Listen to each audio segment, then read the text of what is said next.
Hey, good morning, Eastern Oregon, and welcome to this April 23rd version of AM Live on EOA. Your connection to Eastern Oregon, and we're on the EOA network.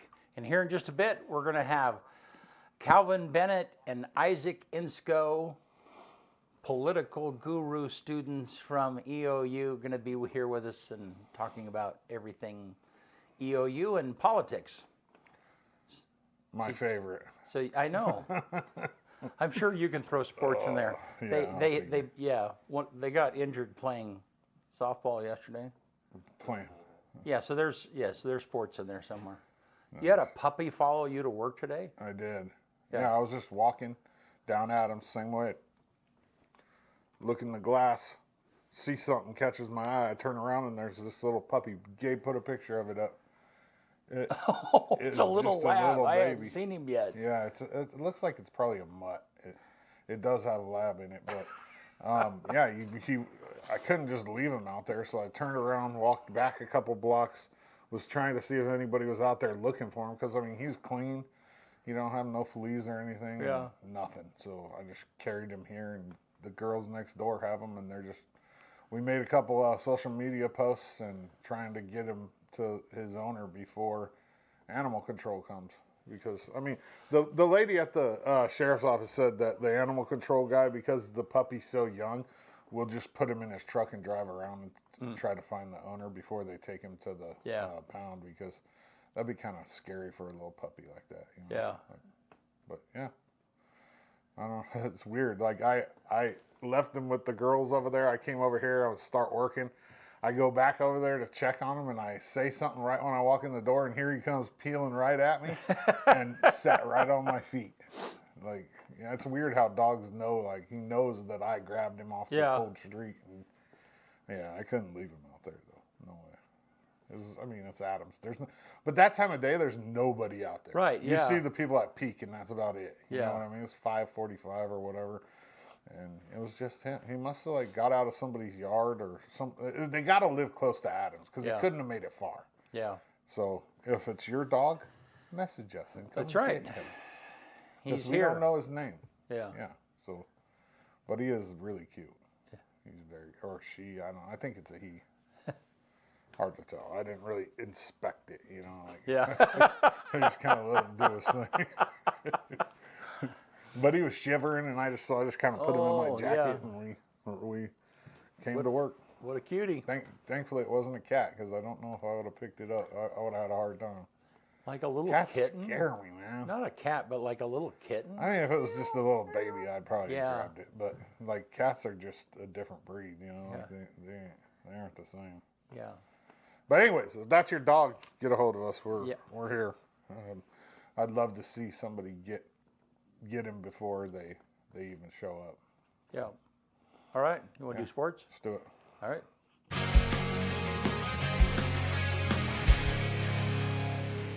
AM Sports Report brought to you by Rock & Sons Tire and Auto. Go check them out. Anything that you need done to your car, they can probably do. From tires, oil changes, whatever. Go see JB and the boys. LHS softball split this weekend with Pendleton at home. They lost the first game 7-9, but they came back and won the second game 11-9. Right now, they're currently tied for first place with Pendleton in the GOL.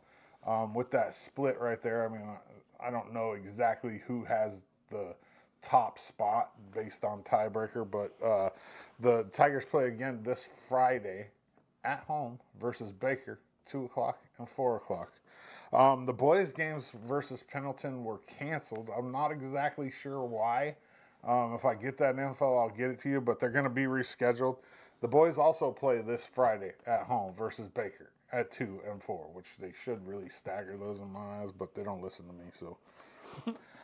EOU baseball split a doubleheader in Ellensburg this weekend versus Central Washington. They lost the first game 1-9, but they came back in the second game and won that 11-9. They play at 6 o'clock today in Walla Walla versus Whitman. EOU track and field hosted the multi-championships this last Thursday and Friday. TJ Davis ran his first multi of the year, and man, he did not disappoint. He came out, posted the highest score in the NAIA this year in the decathlon, just under 7,000. I mean, if he stays healthy, he wins another national championship. There's no question about that. No question about that at all. Israel Miles finished second and is sitting 8th in the nation. On the women's side, Liz Grandel finished second and broke the school record in the HEP, which has stood for 35 years. That's pretty impressive. EOU currently has 8 women ranked in the top 16 in the nation in the heptathlon, and 3 out of the 4 of them are in the top 4. I mean, it's crazy how good the multis are for EOU right now. It's very exciting. There was more EOU track happenings. We'll talk more about that on Thursday. For his effort, TJ Davis was named CCC Track Athlete of the Week. Speaking of CCC Players of the Week, Kylie Parsons was given that honor for the first time this year. She's I'll say number 2 pitcher for EOU, but it's crazy because they're both really good, the 2 pitchers for EOU. She picked up 3 wins this weekend, pitching 11 1/3 innings, giving up 0 runs and striking out 17. The softball team's destiny is in their own hands. They're currently tied. They have the tiebreaker, so they're first in the CCC. They're 21-3, and they go to Southern this weekend. And if they win out, they're CCC champs. If they win out, they're the champions in the toughest conference in the country by far. I mean, you have 3 teams in the top 11, 4 in the top 20, and just a conference that's won the last 3 national championships. It's a dominant conference for softball, and EOU's right on the verge of winning that conference, which is awesome. I mean, it's super awesome. The games versus Bushnell this weekend, it was senior day, and they swept all 4. I mean, they had a walk-off in the bottom of the 7th. It was quite amazing. They were down 1-0, and Kelly Monahan comes up, runners on first and second, and hits a double in the gap, and both runners score, and EOU walks it off to win game 2. And so they end up sweeping all 4 games this weekend, which was huge. I mean, the 3 conference games are the important ones, but right now with the way rankings are, you want to win all 4. And it used to be you'd play the first 3, and then the 4th game, it was kind of like a float game where you'd play your backup players or throw pitchers that don't pitch very often. But because of the way the rankings are and how tight everything is in the CCC, you can't even afford to lose a non-con game. That's the AM Sports Report, brought to you by Rock & Sons Tire and Auto. Go see JB and the boys. All right. Let's take a look at the weather outside. Well, it's cold. That's not current.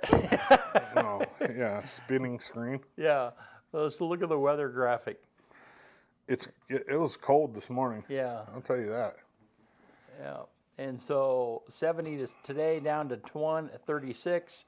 And then it's going to be, I guess, the rest of the week. Maybe cool over the weekend. Yeah. And rainy. Ugh. Go away. Yep. So. Yeah. Kind of how it is. Yeah. That's weird. Isn't it weird how weird things happen? Like, where did that dog come from? It literally, I'm bebopping down the road, and all of a sudden, it's just behind me. Yeah. I couldn't figure it out. Like, I wasn't like at a crosswalk or anything. I was in the middle. I was like just past peak. Yeah. And one of the girls I know comes out of peak, and I was like, look at this. And she's like, oh, is that yours? I said, no. I thought it might be yours. I don't need that kind of responsibility in my life. It's a little bit much. You got to feed those things. Yeah. I've already done that. Yeah, you with the dog, that would be an interesting. I've had dogs. So I just haven't been able to get another one since my last one died because it was heartbreaking. Yeah. So I had her from the time she was 8 weeks old until she was 11, and that's about the life expectancy of a old English bulldog. No, she was awesome. Yeah, I had the same thing. I got a dog after my dad passed in 2012, and he died I don't like that during they COVID died last year, before yeah. us, man. I mean, Yeah. I need a turtle or something that's going to live like 100 years. My kids used to have sulcatas, and that was kind of the idea. Hopefully they outlive me, so I don't have to see them die. But Yeah. What birds? It's like some of the cockatoo. yeah, but they only live like 30 years. No, there are birds that are live like 70 years old or something like that. Yeah. Well, I mean, hopefully But you yeah. live. Yeah. Anyhow. I'm moving to turtles if I get something. For sure. There's Galapagos turtles that have been alive since Abraham Lincoln. Yeah, that's crazy. Yeah. Yep. All righty. Well, when we come back, we'll be with Calvin and Isaac right after this. Here in Eastern Oregon, we're blessed to live in such a wonderful area. And though it may seem mild-mannered, there's actually quite a lot that goes on in this area. And apparently, there's two dinguses who happen to be here that are actually crazy enough to get up at the crack of dawn to talk about it. Tune into AM Live on EOA with Brent and Dodsey, featuring special guests, weather, sports, news, and more, every Tuesday and Thursday at 8 a.m., only on EOA Live, your connection to Eastern Oregon, now on Roku. Okay, we're live during the bumper here coming up. We're live now. All right. Hey, glad you guys are here. This is Isaac Insko. We're going to go to that other camera. Isaac Insko and Calvin Bennett. Glad you guys are here today. How are you, man? Doing good. Been busy. Yeah. You guys lose a dog by any chance? Nope. Luckily, no. No, but I do think the studio needs a dog. I don't know what name. I'm just pushing for that. Yeah, the studio Okay, needs a... we would have to up our responsibility level a little bit around here before we could have a dog. Yeah. Oh, but think about it. Guests could walk in. There'd be a nice just little pet puppy the there. dog. We used to do the thing with Blue Mountain Humane where we brought a dog in, Yeah. a cat once a week, and tried to get it adopted, and that's good for me. Like, just you can visit. It's like being a grandpa, you know. Like you don't you can visit, but you ain't staying. Yeah, no, I had an employee who was softly working his way into having a comfort dog that he needed to bring to work. It's like, that's not going to work, man. That's not happening. You know, like, yeah. So, I mean, I love pets and love them dearly, but yeah. So, all right. Well, hey. So here we are. Yeah. So you guys have been okay. So let's just start. Isaac, you were born here. I mean, were you born in La Grande? Yeah, I was born here right up at the Grand Ronde Hospital Okay. there. Been here my entire life. Yeah. And your parents' farm. Yep. Okay. And Calvin, sorry. So you grew up in Mitchell. yeah. Yeah, Mitchell. Yeah, Metropolis of Mitchell is what I call it. Good old about 100 people there. Okay. Graduated in a class of 2. All right. But it was during 2020, the best year ever, and we had a dropout rate of 50%. So there's supposed to be 4 of us. Oh, wait, you graduated in 2020? In 2020, yeah. Okay. That's when I graduated. But that 50% dropout rate, not cool, but at least I was valedictorian. Yeah. All right. And so, and both of you, I mean, the thing that's interesting, when you came onto our radar, is that you guys both have an interest in politics. I know, we're crazy. I know. So that, I mean, I guess, yeah, and it's like, why would 20-year-olds care about politics? I mean, that just seems as far from, I don't know. Isaac, let's start with you. When was the first time that really became something that was on your radar? Yeah, for me, it really started in 2016 when we had that presidential election. I don't know what it was. It was just all over the media, and I started watching it. I was 14 at the time, and I remember I was watching the news in my bedroom instead of watching cartoons, and my parents walked in one night, and my dad's like, "Are you feeling okay? I'm like, I don't know what it is, Dad. I just love looking at all these numbers and everything and looking at polling data. I don't know. I just find it super interesting. And election night's always just so exciting because you get to predict those numbers. And Okay, so there's the oxymoron right there. Like, election night is so exciting. Yeah, it's like, Yeah. I don't know what it is. It's just it's a niche that I just can't get over, and yeah. I don't know what it is. It's just so fun. That's probably. I know candidates are probably watching like, what is wrong with him? I can't stand. Well, yeah, that's probably how Kyle feels sometimes about like the draft, right? It's like, The draft is exciting. yeah. What, 2 weeks away for that? But yeah, no, the NFL draft. Yeah. It's coming up like a couple days. Yeah. Oh, really? Yeah. Jeez, you aren't up to date on that. Yeah, but not about politics. Yeah. No, but so that's super super unique. Yeah. So Calvin, when did you first start getting involved? So the first memory I have of politics was actually in first grade, and we had a mock election where I was actually born up in Fairbanks, Alaska. We had a mock election in our school, and I looked at the slips of who we were going to vote for, and it was like you put a blue slip in for Obama or you put a red slip in for McCain, and I was like, oh, I like blue, so I put that one in there. So that's my first memory of it, but that's not what got me into it. Similar to Isaac, 2016 was a very interesting time. I had a lot of thoughts on that time period. But since then, coming to college and kind of being around the state more and really exploring the beautiful state that I call home, which is Oregon, I've been like, there's a lot of problems here. And what's the best way to fix that? And I think a lot of the problems are just, sometimes you just need to go to Salem and fix things or work on things in the local level, city, county, and stuff. I think LeGrand's doing great, but there's definitely other parts of the state that need work, and I feel like I'm one of the best people to help fix that in the future. So that's why I've been getting involved. So how did you get to EOU?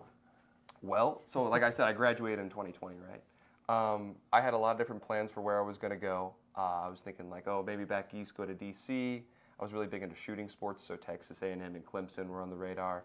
And then the pandemic hit, and I was like, well, I don't know what's going on here. I had that feeling that a lot of other people had, and I was like, what's coming up in the future? So maybe I'll stay local. I'm going to go to a small town. I'm going to come to LeGrand. It was only about 3 hours away from home, and it was one of the best decisions I ever made because I graduated from that class of 2. So very small classrooms. Right. I think it would have been terrible to go to somewhere else that had like a 400 people auditorium, like a 400 people in a class. And you never even know your professor. Yeah. Because they're just they're speaking in a different classroom, and there's just a aux cord going into that auditorium with their voice in it, so that it can do two at the same time. That really happens? Yes, that really happens. There's like no visual of a professor in the classroom? There'll be a couple TAs in that second classroom. Do they have a video screen? A lot of times they put a video screen. I was going to say, So but no, that would be. But still, like. No, that's weird. Yeah, I mean, there's not much difference between that and an online professor. Exactly. Right. And so I'd much rather have the in-person experience. That's why Eastern's great. Yeah. I mean, average class size of 17. That's pretty nice. Yeah. See, I just received a text message from my uncle, who's the president at the time, and said, your application's ready to go. So I was like, perfect. There wasn't much considering. I was hoping that you would get a little bit of a discount for him being there, and I get there, and he goes, no, you don't get a discount. No special treatment. I'm like, well, then why did I apply? You know? Yeah. So your uncle was Tom Insko, who was the president for 6 or 7 or 8 years. Yeah. And so. And then he left after my freshman year. I'm like, was I that bad? Yeah, is it personal? Yeah, I know. And he goes, no. And I'm like, I don't think so. Well, I mean, that's super interesting. So then how did you guys meet? I mean, we were talking about a little bit about that story off air. Yeah. So in the freshman dorms, Calvin was an RA, but he wasn't my floor RA. He was right below us. Mm-hmm. And my roommates and I, we were kind of loud.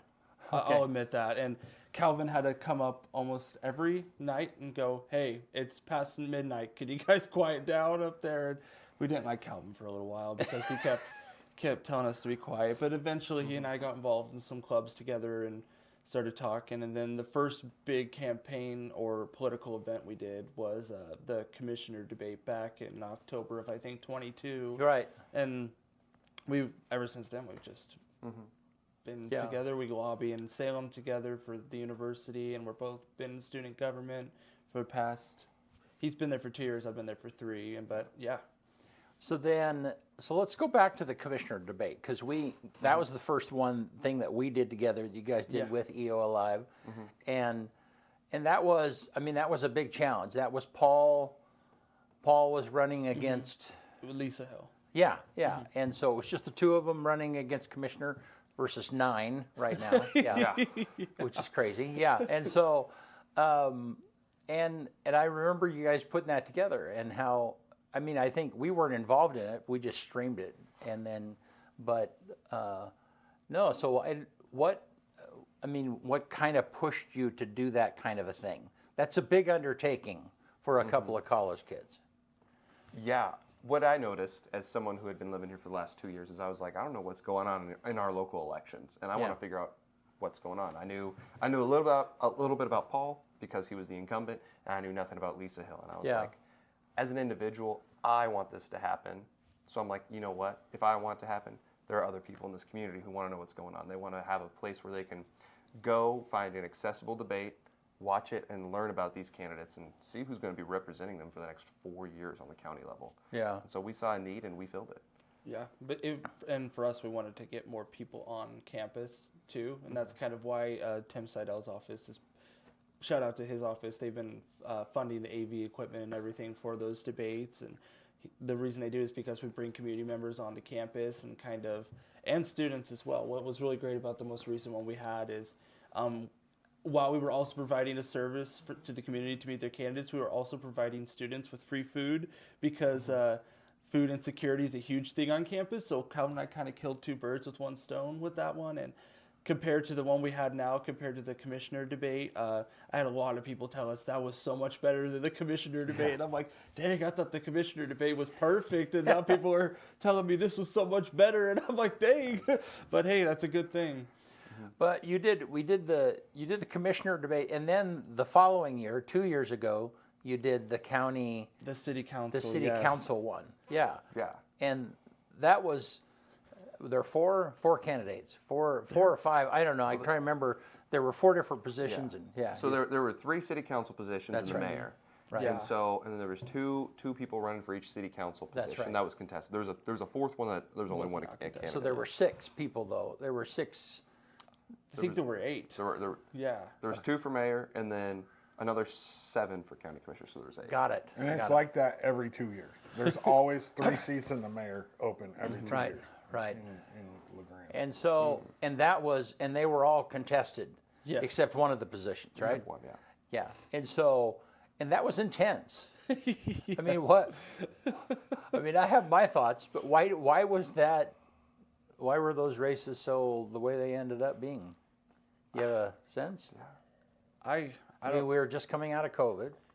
Yeah, we were just coming out of COVID. I think candidates were just very passionate about their positions, and some candidates more than others. And the structure was not my favorite. I wasn't happy with the structure that kind of got pushed through, but that's part of the reason why I think also it's just so many candidates, and Calvin and I are kind of used to having like 2 or 4 when it comes to a debate, because then you can put more questions and you can have more time, and it's less effort to get a camera on all of them. And that one, I thought we did a good job with the structure we had, but it wasn't my favorite. So what about the structure of that? How was it structured? Yeah, it was. And what is your preference? We did that one was each candidate just got to come up and say something. It was more of a forum style, which I like, but I think debate styles are more entertaining for the viewers to watch, because you get more of a conversation between each candidate, and they get an opportunity to kind of point out the flaws the other one might have, but then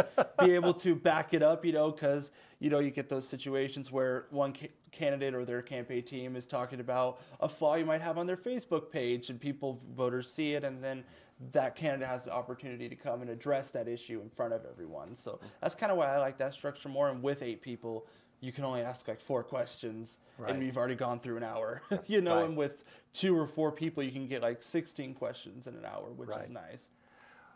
Well, and we did, what's the seat that Bentz is in? Is that 51? That's Cliff Benz. Cliff Benz, That's yeah. Congressional District 2, Yeah. Okay, yeah, so we did, so during COVID, there were 15 candidates that were running for that seat. and Did you get each one?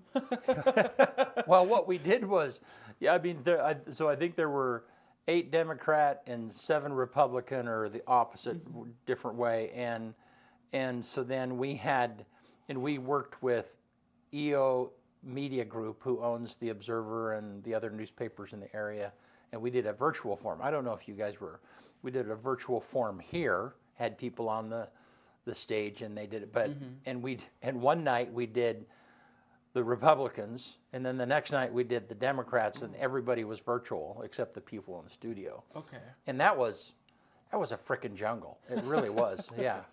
Hosting debates is hard. Going back to your earlier question, though, of Yeah. why there were so many candidates and why it was so heated, Yeah. I think we have to put ourselves back to 2 years ago and Right. think about the issues of the day. So we were just coming out of COVID, like you said. But there was also something else that happened on the state level, which was Prop Measure 110, which essentially decriminalized drugs in the state, hard drugs, narcotics. And that was something that was really big, because what we were seeing was a spike in homelessness and other health issues, community health issues, because of that, Yeah. that were spiking. And people in LeGrand were like, we see this happening on the west side of the state. Let's Yeah. make sure it doesn't happen here. Yeah, And that I was a big don't, reason. and I don't remember them that we really had enough results of Measure 110. Yeah. I mean, people were definitely upset about COVID. They, Yeah. you know, and that was part of what was, and specifically the COVID restrictions and how it affected Eastern Oregon. That was definitely a driver. You know, we were just at the very beginning of the negative effects of Measure 110. But certainly, yeah, I mean, the riots in Portland, the increased homelessness, I mean, all of that stuff was just like this gigantic swell. Exactly. And we can't forget about the local roads. Yeah. I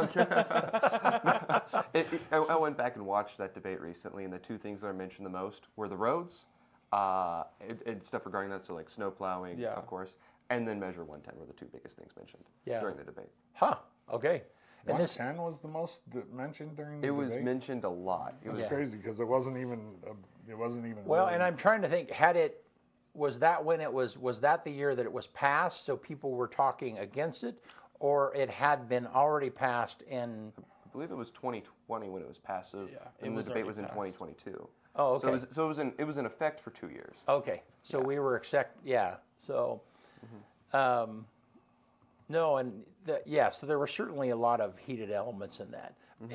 And what's interesting, both in the city council race and also in the commissioner races, they're nonpartisan, but partisan issues emerge. I mean, there's very few issues. I mean, I've been watching the city council. I've been recording the city councils for, the LeGrand City Council for 14, 15 years, and I've never seen one decision that divided along party lines. It's just they're not that issue. But during the campaign season, I don't know. What are your thoughts on that? On like nonpartisan. Nonpartisan, positions becoming incredibly partisan. One thing I'd say off the top of my mind is it's how people think. A lot of people, so I mean, while they might not necessarily be partisan, they still might think of stuff in a certain way. So if you're conservative, you think about how you like small government, less regulation. If you're more progressive, you kind of like bigger government, helping people out. And so some of those base core values, your morals and ethics, could influence you being, even if you're in a nonpartisan position, it still influences who you are. Right, but how does that apply in a practical, can you see any way in a practical sense that would apply locally? That like a nonpartisan race would make it so it's just for the greater good, or like are you saying it how nonpartisan? So let's say, keeps it- so you take the city council and there's a mixture of conservative and liberal on the city council. Can you see any issues, I mean, like roads, for instance? There's nothing partisan about a road. You Yeah. know what I mean? Or so what issues can you imagine locally that might be better served left to right? I don't know. I think that's really up to the voter at that point, because you might have, I'm just going to use a general one, taxes. Like Republicans tend to want to tax less, Democrats tend to want to tax a little more. Republicans like to spend less, Democrats might like to spend more. That's just And so things like that, or it could be certain ag policies or climate policies or Yeah. certain social services that the city might provide that someone right might not be a fan of or be a fan of, or someone left might not be a fan of or be a fan of. So I could see where it is. And when it comes to nonpartisan races, the only really difference I see between a nonpartisan race and a party race is you're all just on the same ballot. Right. You know, I'm like, the campaigning, in my opinion, doesn't change at all. You're still, people who have conservative values will advocate for their conservative values, and people with liberal values are going to advocate for the liberal values because those are the voter groups they're polling from. And so I think nonpartisan races are fine, but the only really thing I see change is instead of having one group of Republicans and Democrats, it just puts you all on the same ballot. Yeah, well, and I think that candidates try and differentiate themselves based on some of those issues, whether they, you know, I mean, I think we see that a little bit, you know, we see that a little bit in the commissioner race. I mean, out of 9 people, you're trying to make yourself look a little bit different any way you can, and sometimes that is in a partisan manner. So, well, here's a question that I think that you guys are qualified to answer is that do you think as younger people you're able to think outside of your party easier? Yeah, absolutely. I think Calvin and I would both agree we cannot stand some of the older leadership in both parties. And both parties do a horrible job at bringing young people in because just how generations work. My views are very different from the party that I'm a part of. Its leaders, they're very different, and some older members of my party will be like, "Oh, you're leaning that way." I'm like, "Well, no," and I'm like, "That's not how it works." But I definitely think there needs to be some more youth in both parties because I'm going to use this word. Young people tend to be a little more progressive towards different ideas than my parents, my grandparents, and yeah, no, I don't always agree. But is that progressive politically or just progressive in I think it's able more, to think outside? I think it's being able to think outside, especially and more socially. I think young people nowadays are much more accepting of differences of opinion, and even though most media will say we're the least acceptive, I think we're the most acceptive. Yeah. What do you think, Calvin? Very open-minded. Yeah, I totally agree with everything Isaac said. This little story I have for the debate. My mom and my sister came up, and my mom was talking about how my sisters had done nothing in politics. She's not interested at all. But every time something came up that she didn't know, so like they kept mentioning the CAT tax, which is cap and trade. My sister, like any terms that she didn't know, she was looking up and then like fact checking what these are, and then using that to essentially help make up her mind. And that's something that I see a lot in our generation is these cell phones we have in our pockets, these boxes of knowledge. People are People are being able to be like, oh, you said something? Let me check and see if that's true, or let me see and make my own opinion on that, and they're able to do it like that. Yeah. And that's something that I think young people are going to do a lot is just that quick fact checking and being able to know what's going on. Because you can throw jargon at them, like the CAT tax, and they can turn around and be like, what is that? Look it up and know about it instantly. Yeah. And it's cap tax. Oh, cap. Sorry, I keep saying, my bad. No, I know. For a minute, I was confused. Well, Yeah. I think CAT is cap and trade. Oh, okay. And that- so got it. CAT is the Okay. acronym, Yeah. yeah. Okay. Yeah, so cap and trade, yeah. Okay. So it is CAT tax, but that stands for cap and trade. Right, it's, I just thought of that. The branding, that's a little odd. There's cap and then cat. Yeah. No, no. Guys. He talks about the cell phone, you know, being part of. I don't know if I would trade my social awareness and aptitude for that. You know what I mean? Because that's what we have. My generation is more socially adapted, and because we didn't have this form of. I mean, my son told me that he asked a girl that goes to the same school as him on a date on Instagram and had never talked to her face before. You know what I mean? So I don't think I would trade the bundle of knowledge for just my social, you know, like skills that I learned by having to actually talk to people. Well, and I wouldn't either, never. But I mean, for me, I I kind of triangulate with data, you know. So in other words, it's like, okay, I get this phone. I mean, I look something up, and then I have an experience with somebody. I mean, I'm not talking about right now. I'm talking about when we were younger. We didn't have these. Right. Yeah, not now. It's a completely different ballgame. But back then, I wouldn't have traded this for the experience that I got of having to talk to people face to face. You know what I mean? I wouldn't trade the knowledge that you get from this for that. So this is better or no? No, I would not trade this for that. For what you had, right. Yes. Yeah, so even if you could take a phone back with you and have the advantage. And be a hermit and not talk to people face to face. And that's not everybody, but it is. There is a lot of social ineptness in our culture today. Very much so, especially the younger generation. Yes. Well, and I think that, so this is kind of interesting topic, and that is, I think that, so then the phone, though, or the information, which we know is not always unbiased, then becomes this mark, and so you can, so somebody who knows nothing about a topic can do a single query and go, oh, that's bad, and they've made up their mind. Yeah. Do you see that happening with young people? Yeah.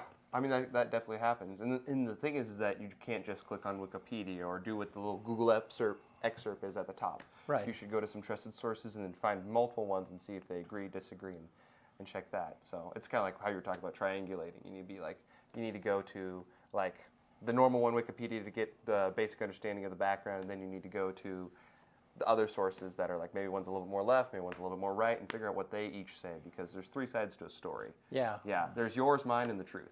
But there's very few people that will go to that much effort. And that's also fair. But there's also a reason why you can't cite Wikipedia in a college research paper. Right. Because it's full of anybody shit. can edit it. Anybody. Anybody or their dog. I saw a thing. There's a video game I like to play, Diablo. It came out a while back, and somebody changed the sales to 666 million or something like that. You know what I mean? On their Wikipedia page. And there's no way it just happened to sell $666 million and it's called Diablo. You know what I mean? There's a reason why you can't cite Wikipedia. It's not exactly trustworthy, right? So here's a question about young folks. Young folks, man, I sound ancient saying that, young people. So do you think that knowing your experience, and you guys you're Republicans, you're young Republicans, but do you think that since you're able to think outside of your own experience or your own party, do you think that, are you able to find common ground with young liberals, young Democrats, I don't know, whatever that, do you think that young people are able to find common ground with other young people easier than what the old established parties people are? You understand that question?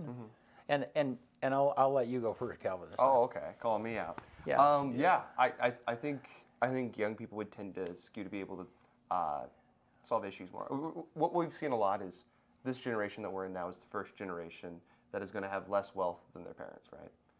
And so a lot of young people are seeing the issues of today and saying they want to fix it. And that is really a big tie between this generation that we all have. Is we're like, guys, the system a lot of times is not working for us. So how do we fix it? I don't have the answers for today, I'll be honest. But that's something that young people are talking about all the time. You've seen the Democratic Party a lot, especially on the federal level, where they're like, let's change this, let's overhaul this, da da da da. And while I'm not saying I at all advocate for any of those, they're bringing up an issue that I think is valid to bring up.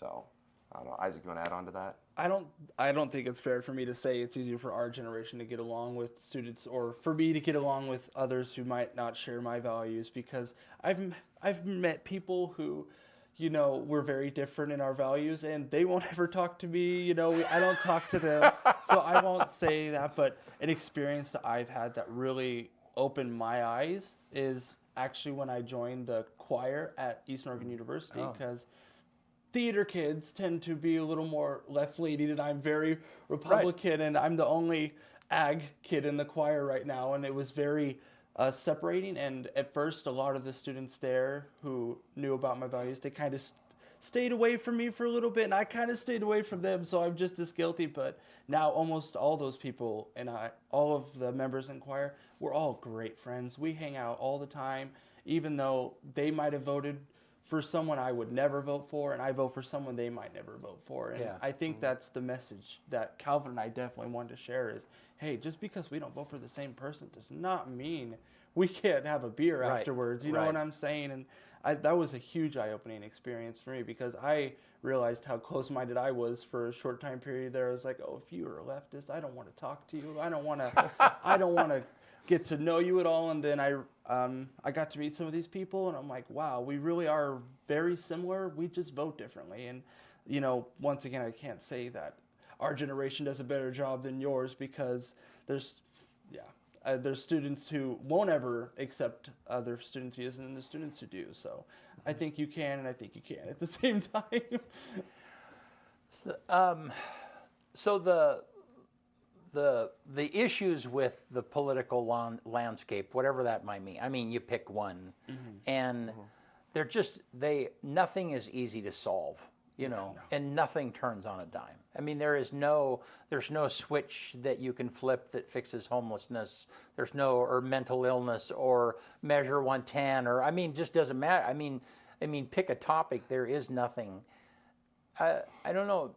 Does that? I mean, there are times for me that I'm involved in the commissioner race, but I have no desire to be involved in the state level or anywhere else. I mean, as far as from a political leadership standpoint, because it's just a mess, and there's not really any. I mean, how do you feel about that? Are there times that you guys ever feel like, well, we're involved in this? You're at the very beginning of this process. Where's the hope, man? I mean, yeah. I mean, you guys are both in your early 20s. Do you really think you can make any difference? And how do you feel about that? You go first, Isaac. Absolutely. I believe the average age of a worker in Washington, D.C. is 26. Really? Young people run D.C. Young people run Salem. I've been interning for Representative Levy for the past year, and a lot of people like to say that every single legislature is fighting each other, but 90% of the legislation passed is all unanimous. And then the media just tends to point out that 10% that Democrats and Republicans disagree on. So it's definitely young people that are getting stuff done, because they're doing all the dirty work. Trust me. you know, like the writing the bills, to analyzing them, and doing the lobbying. That's all young people. So absolutely, I think young people that are involved can get a lot done. And I hate it when young voters tell me, oh, it doesn't matter if I vote. You know, they're the old people are going to vote in whoever they want. I'm like, there's a lot of us. If you guys all start voting, we might get some younger people in there. You know what I'm saying? Yeah. But hasn't that been the case forever? I mean, all the old people are the people that are voted in, and the young people work. I mean, it's been like that for years. You know what I mean? Like, so what changes? Like, I mean, the people that are working in D.C. that are young aren't the ones that are making the decisions. They're doing the dirty work. You know what I mean? So how does that change? Yeah, that's an interesting question. But I mean, I feel like that's just how our economic structure is. I mean, young people start off and they work, and then, I mean, it's just like the same thing in business. I mean, you start off small in the business, you work up from the mailroom or whatever, and then if you're good, then you eventually become the top guy. So CEO, or you're the legislator, or you're the senator, or So I'd say that. But going back to your earlier question, my thing is that, well, we might not be able to change it now, but I have to have hope that we have to be able to change it. I had a really good conversation with a friend who drove up, and we're like, we both want to be business owners. With a friend who drove up. Okay. And we're like, we both want to be business owners in the future, and we're like, why do we want to stay in Oregon? It's really tough to do that. The taxes is killer. We're talking about all the problems of this state, and we're driving around the Grand Ronde Valley, and I'm like, you know why I'm going to stay here? Look around. Look at Mount Emily. Look at Mount Harris. It was beautiful. It was a beautiful day, and I'm like, Oregon has so much potential, and we need to be able to fix. I mean, just everyone, you guys think to yourselves, if the state would just run a little better, how cool could this place be? Yeah. I mean, like bad news. So Dutch Bros, everyone knows Dutch Bros. Started here in Oregon, Grants Pass. They're moving their corporate headquarters to Phoenix. What are some other ones that have just left? I can think of it. Salt and Sugar, which is a or ice cream chain in the Valley, is leaving their corporate headquarters to Texas. What was the other big one that just happened? I can't think. But there's a lot of Oregon businesses that are like uprooting and leaving just because the state's not very well run. It's a serious problem that we see. I mean, I even saw it in Mitchell. We had a gunsmith shop in Spray, Oregon, and they left Indiana because it was just too hard to be a business owner in Oregon. And so that's something that I think we need to change. And so while I don't think I can change it today or tomorrow, in the future, I have to have the hope that we can change it. Do you think that anybody in Salem cares that that's happening? Are they aware, and do they care? I think they do. I think Republicans and Democrats both have the same end goal. And that's to make America great. The thing is that they have different ways on how to do it. And so that's my short answer. I think I just saw Isaac make a sigh, so I'm not sure if he's going to agree or disagree, but what are your thoughts, Isaac? I don't want to speak on the mindsets of every legislator in Salem. There's some I think care, there's some I think are there just to be there, but that it depends on the legislator, definitely. So so what's the next step for you guys? Is that where you want to, do you want to spend some time in the trenches doing stuff in Salem?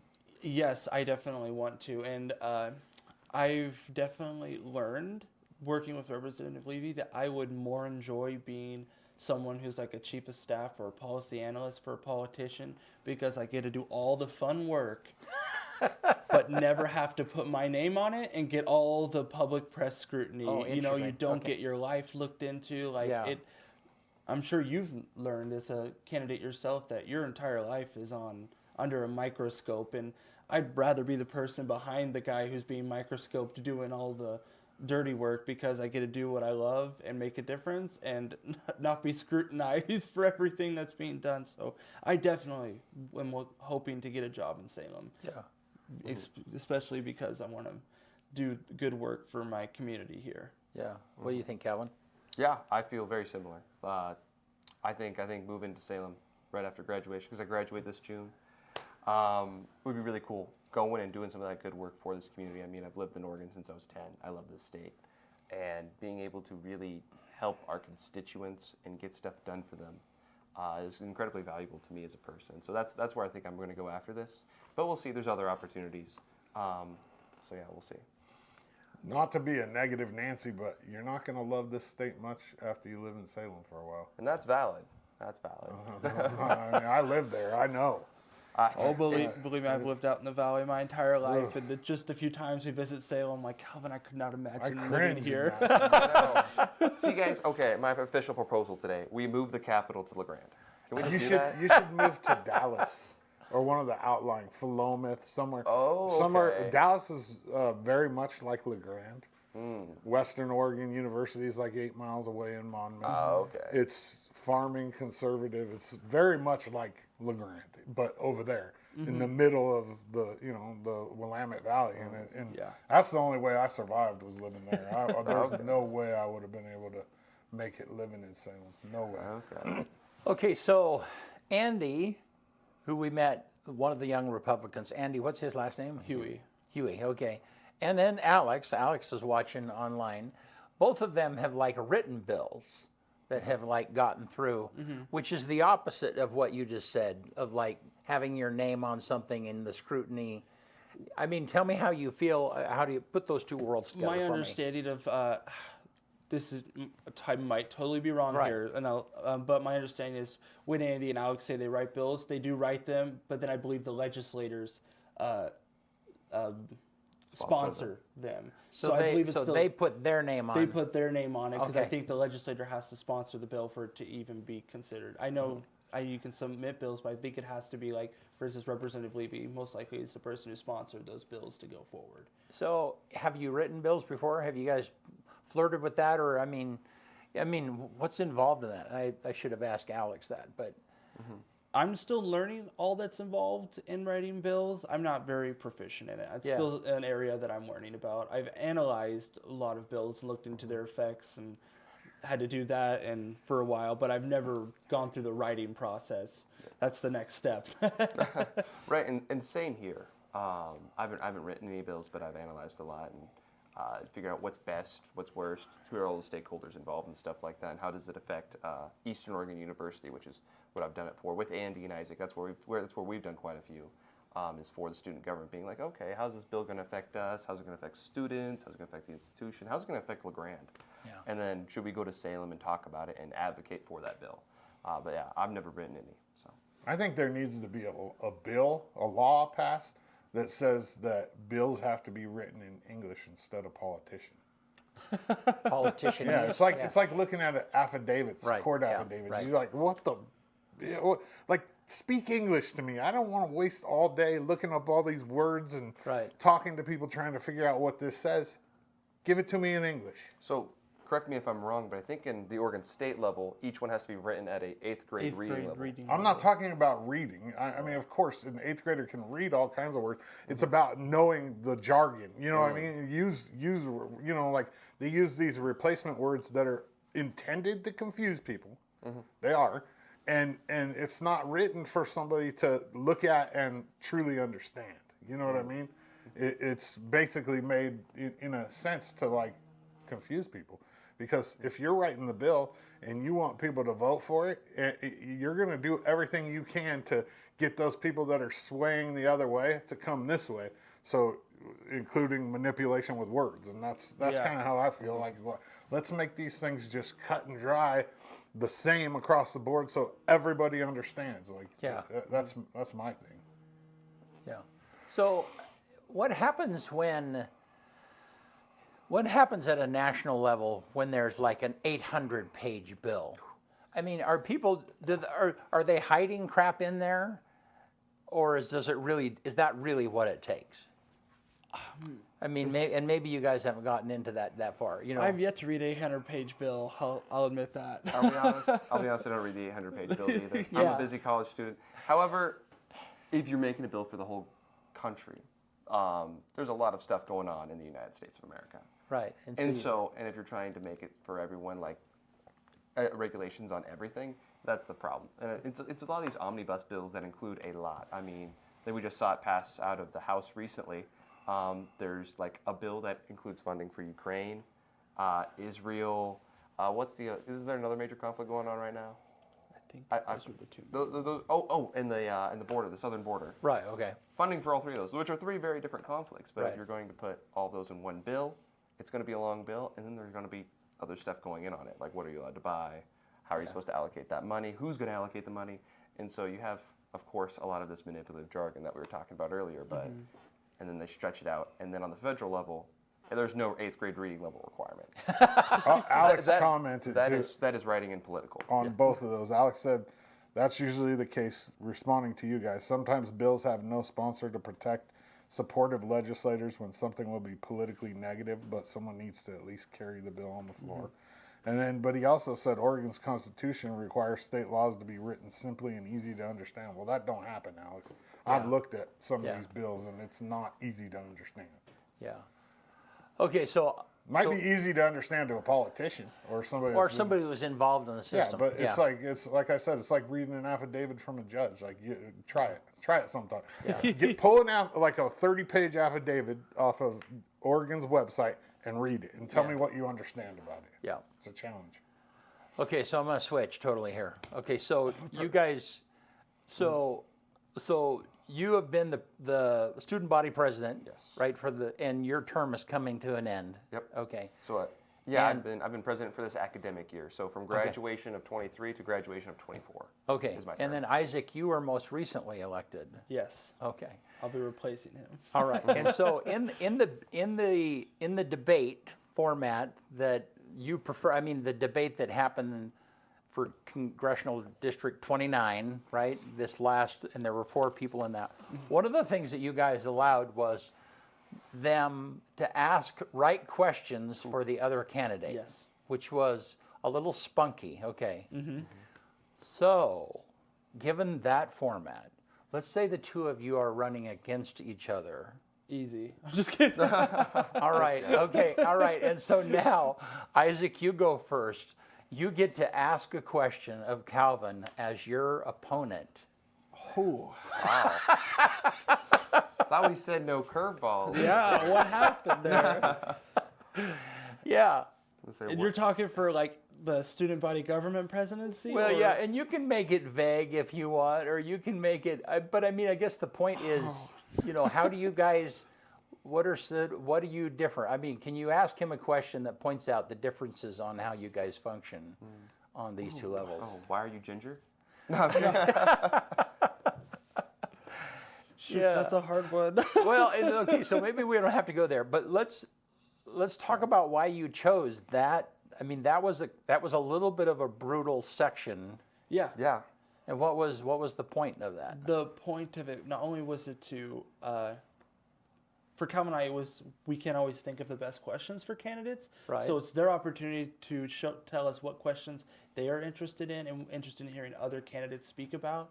And after the debate, talking to some of the candidates, they appreciated that section. Because they had an opportunity to address the elephant in the room. The elephants in the room. Okay. And so like questions that might have, that Todd had, that Drotzman and Doherty and Andy all had, they loved that because it gave them an opportunity to address where they might be weak on in hopes of bringing that swing voter over to their side. And so that's kind of the thought process of bringing it in there, is to ask them the hard questions so they have an opportunity to address it and hopefully change the voters' minds if that's the one issue voters are hesitant on supporting for. Right.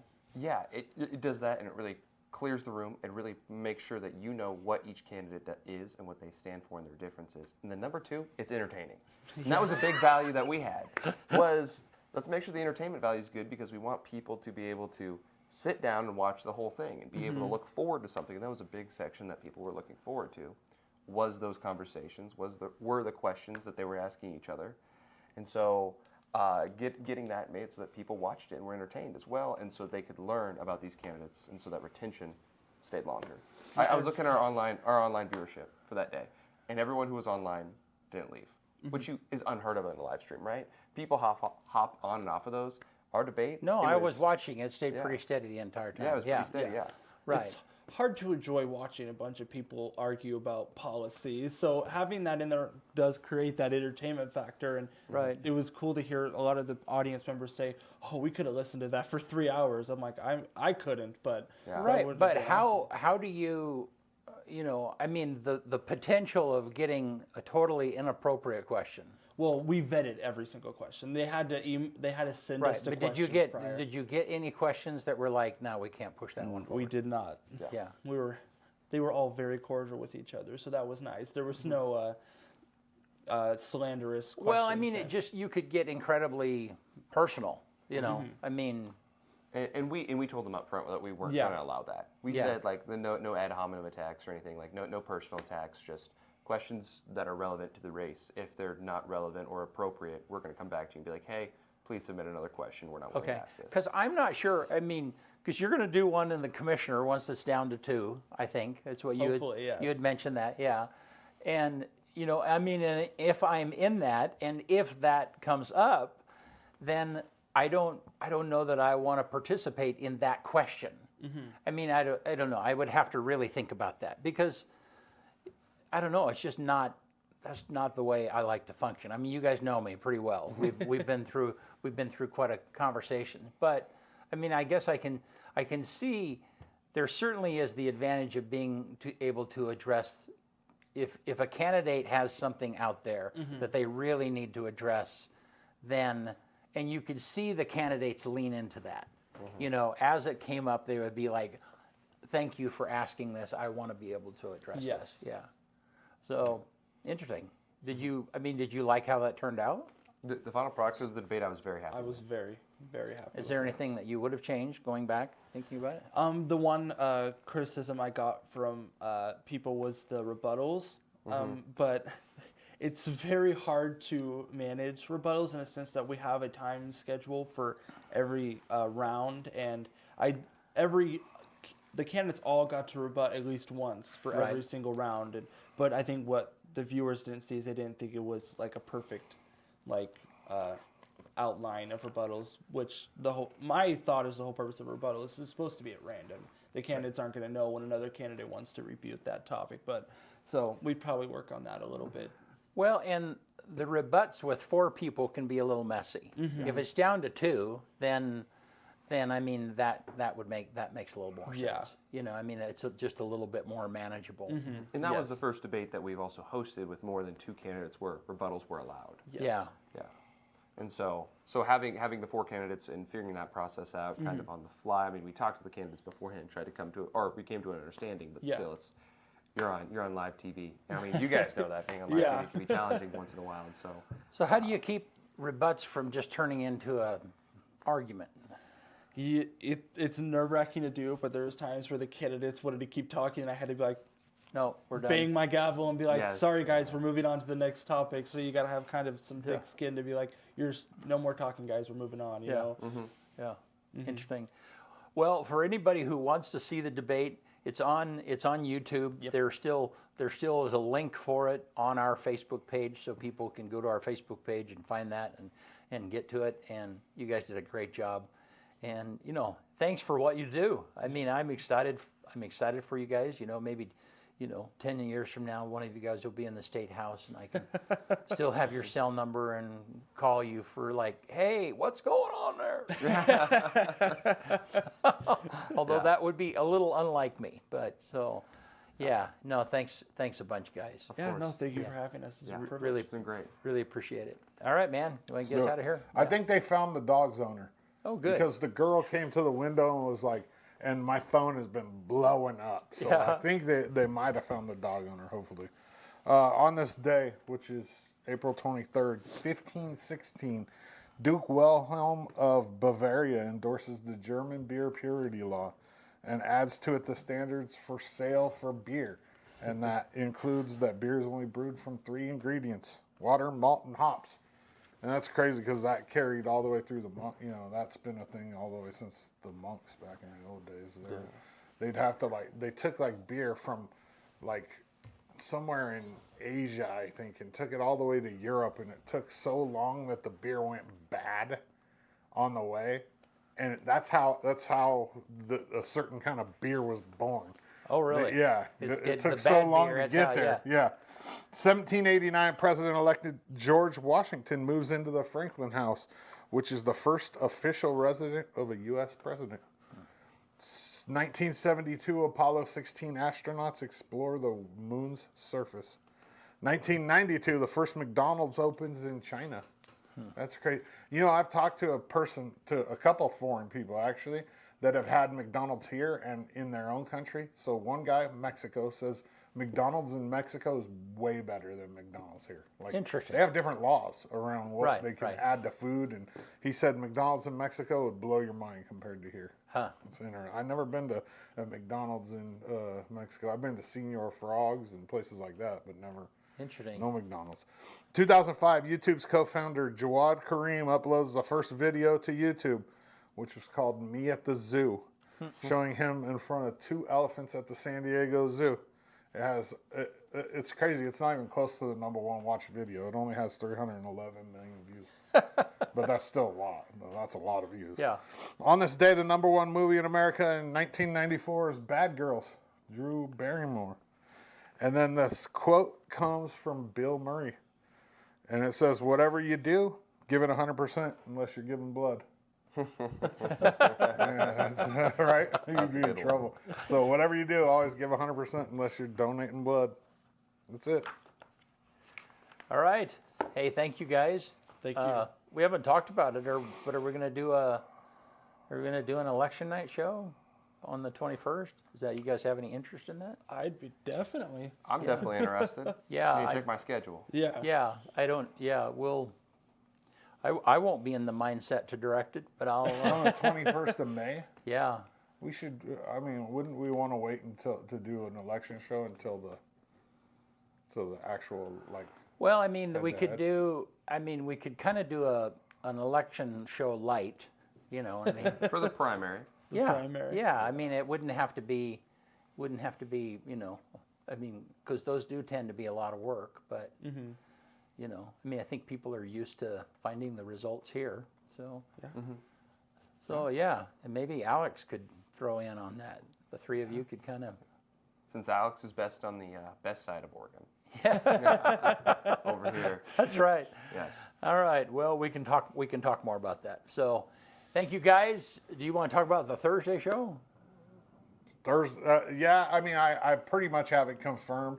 We're gonna have local. You guys, you'd have to be a little older to know him. He's played guitar for Casey Musgraves. He's currently the piano player for the band The Fray, and he's a LeGrand native. Kai Welch is going to join us on Thursday, and that'll be kind of cool. It'll be exciting. He's been nominated for many Grammys. He's pretty well known in the band circle in Nashville, and he just got back from Australia. And we've been in contact for a few years. He's a friend of mine, and just trying to find the right time for him to get on here has been kind of a challenge, but I think we're going to have him Thursday. Yeah, he'll be in remote, and so that'll be, Yep. If all goes well, we'll be here for that. All right. Thanks so much. We'll see you then.